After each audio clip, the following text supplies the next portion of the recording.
Tinanggap ng Police Regional Office 1 si Mrs. Mary Rose Nartates, National Advisor ng PNP OLC Foundation Incorporated, noong ika-17 ng Abril sa isang aktibidad na tumutok sa serbisyo, humanitarian efforts at stakeholder engagement.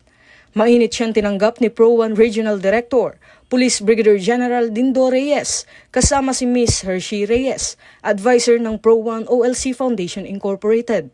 Sinundan ito ng foyer honors at isang kultural na presentasyon bilang pagpapakita ng paggalang at pagkakaisa.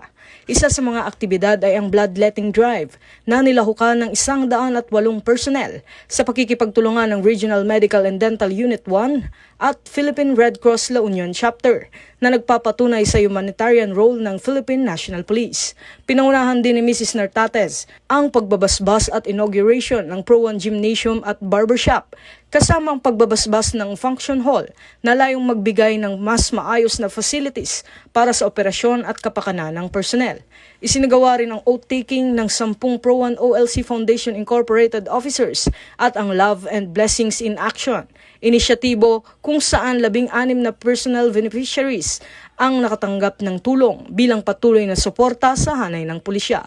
Alinsunod sa PNP Focus Agenda, binigyan din ng aktibidad ang responsableng pamumuno, kapakanan ng personnel at community-oriented service na lalong pinatitibay ang adikain ng modernong pulisya.